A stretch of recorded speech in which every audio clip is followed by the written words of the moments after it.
उत्तराखंड के आदर्श नेगी शहीद हुए। सीएम पुष्कर सिंह धामी ने दुख जाहिर किया है। सीएम पुष्कर सिंह धामी ने कहा आदर्श नेगी का बलिदान अविस्मरणीय रहेगा। तो बड़ी जानकारी आपको दे रहा है, कठुआ हमले में उत्तराखंड के आदर्श नेगी शहीद हुए हैं। जो जानकारी अब तक मिल रही है कि कठुआ हमले में 5 जवान शहीद हुए हैं। हालांकि लगातार सर्च ऑपरेशन जारी है। ये भी बताया जा रहा है कि 4 आतंकवादियों को ढेर किया गया है, लेकिन इन सब में उत्तराखंड के आदर्श नेगी शहीद हुए। और उत्तराखंड के सीएम पुष्कर सिंह धामी ने ट्वीट भी किया। उन्होंने लिखा, जम्मू कश्मीर के कठुआ में आतंकियों के कायराना हमले में टिहरी के आदर्श नेगी के शहीद होने का समाचार अत्यंत दुख है। मां भारती की रक्षा करते हुए वीर गति को प्राप्त आदर्श नेगी जी का यह सर्वोच्च बलिदान सदैव अविस्मरणीय रहेगा। ईश्वर से प्रार्थना है कि पुण्य आत्मा को श्री चरणों में स्थान और शोकाकुल परिजनों को ये असीम दुख सहन करने की शक्ति प्रदान करे। विनम्र श्रद्धांजलि।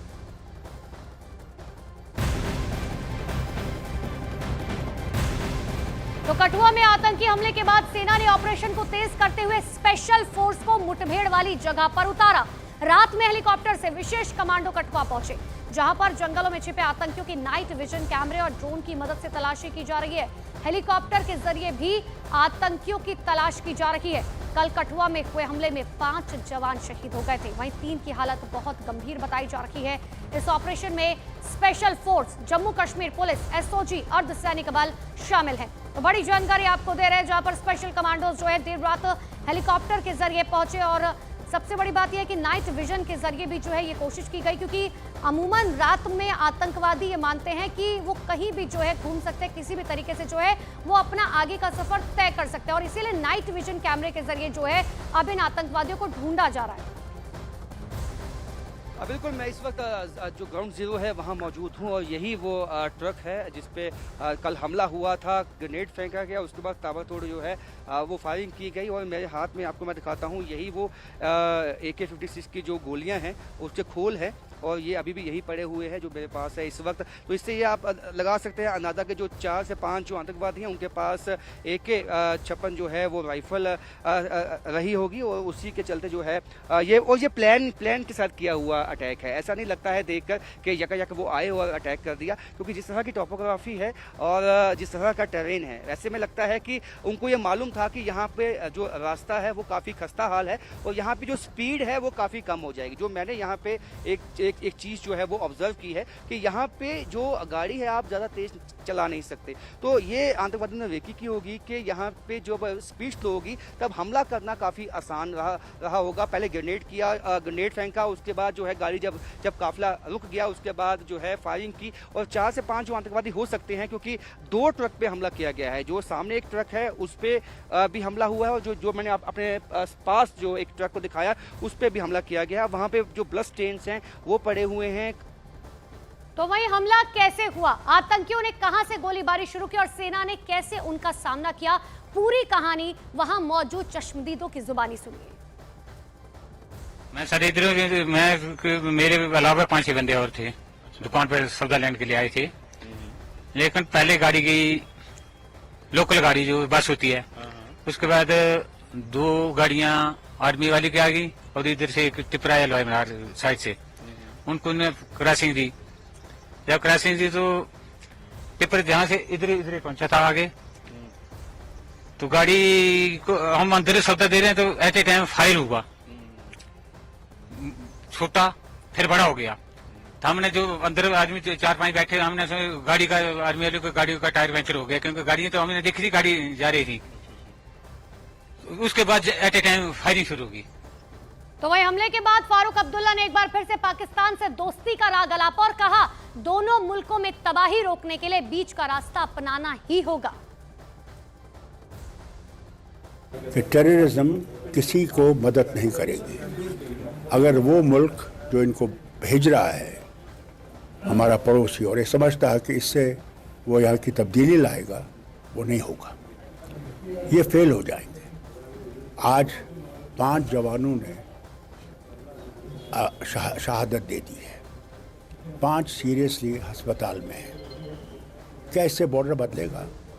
क्या इससे, बल्कि इससे तो मुझे डर ये है कि कहीं हमारे लोगों का वो लावा इतना बढ़ जाए कि हम लोगों को लड़ाई पे आने पड़ा।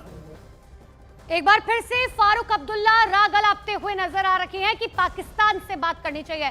आपको 3 तस्वीरें दिखाते हैं कि आखिर देखिए किस तरीके से एक तरफ सेना की तरफ से सर्च ऑपरेशन लगातार जारी है। इतना ही नहीं, स्पेशल कमांडोज जो हैं अब वो ग्राउंड पर उतर चुके हैं। नाइट विजन के जरिए जो है उन आतंकवादियों को ढूंढने की कोशिश की जा रही है, क्योंकि कल जो हमला हुआ था उसमें अब तक हमारे 5 जवान शहीद हो चुके हैं और 3 की हालत बताई जा रही है कि बेहद गंभीर है। लेकिन इन सब के बीच में अब इस पर राजनीति भी एक बार फिर से शुरू हो चुकी है। एक तरफ फारूक अब्दुल्ला साफ तौर पर कह रहे हैं कि देखिए पड़ोसी मुल्क पाकिस्तान से बात करनी चाहिए, क्योंकि अगर उनके लोग आ रखे हैं तो ऐसे में आप समझिए कि आतंकवादी हमले लगातार होते रहेंगे। 3 तस्वीरें आपके सामने हैं।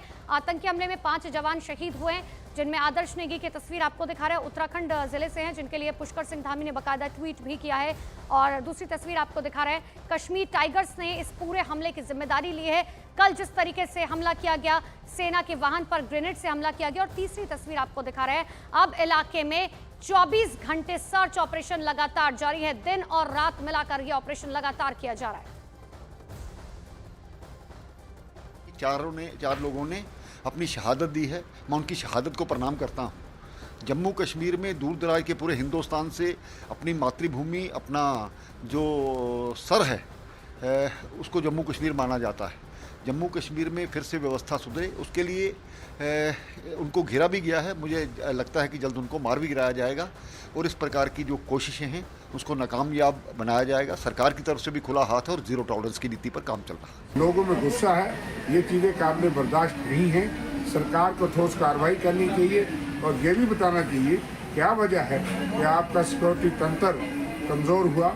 जो विलेज डिफेंस मैकेनिज्म और सोर्सेज और इंटेलिजेंस नेटवर्क मैकेनिज्म था पिछले सालों में, जिसकी वजह से आतंकवाद का जम्मू सूबे से सफाया किया गया था, वो कहीं कमज़ोर पड़ा जब बढ़ाया गया, जिसकी वजह से आज सूचना नहीं मिलती। एम्बुश करके सेना पे हमले होते हैं, यात्री बस पे हमले होते हैं। वही हमले को लेकर रक्षा विशेषज्ञों का यह मानना है कि बारिश के वक्त आतंकियों का अंदर आना आसान हो जाता है और आतंकियों को स्थानीय लोगों की मदद मिलती है।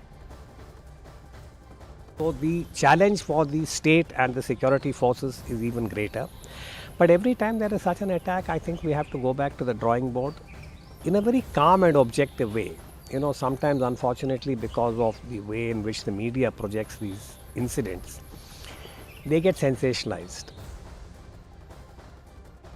अभी आतंकवादी हमले अभी क्यों हो रहे हैं और इतनी ज़्यादा तादाद में क्यों हो रहे हैं, उसके 2 कारण हैं। पहला कारण ऐसा है कि बारिश के समय पर जब बहुत तेज़ बारिश होती है तब जो इनके इन्फिल्ट्रेटिंग रूट्स है वो रूट से अंदर आना बहुत आसान हो जाता है, क्योंकि बारिश के समय पर थोड़े से जो रूट्स होते हैं वो ओपन हो जाते हैं और वहाँ से आना बहुत आसान होता है। दूसरी चीज़ ऐसी कि लोकल का सपोर्ट अभी उनको मिल रहा है, जो बहुत एक सरप्राइजिंग चीज़ है। लेकिन ये भी लोकल का जो सपोर्ट है ये सिर्फ कुछ पॉकेट्स में उन्हें मिल रहा है, हर जगह पर कश्मीर में नहीं मिल रहा है।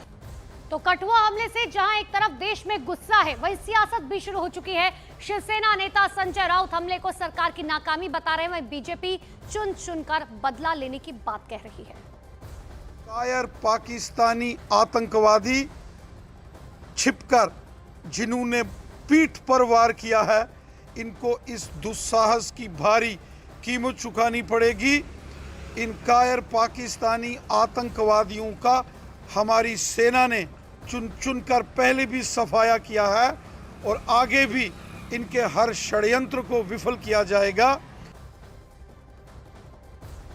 जम्मू कश्मीर की हालत भी उससे बेहतर नहीं, बहुत ही खराब है। आए दिन लोगों की हत्या होती है, जवानों का बलिदान होता है, फिर आप उनको मेडल्स, शौर्य चक्र, कीर्ति चक्र देते हैं। ये आपकी नाकामी है कि हमारे जवान शहीद हो रहे हैं। आप उनका उत्सव मत मनाइए।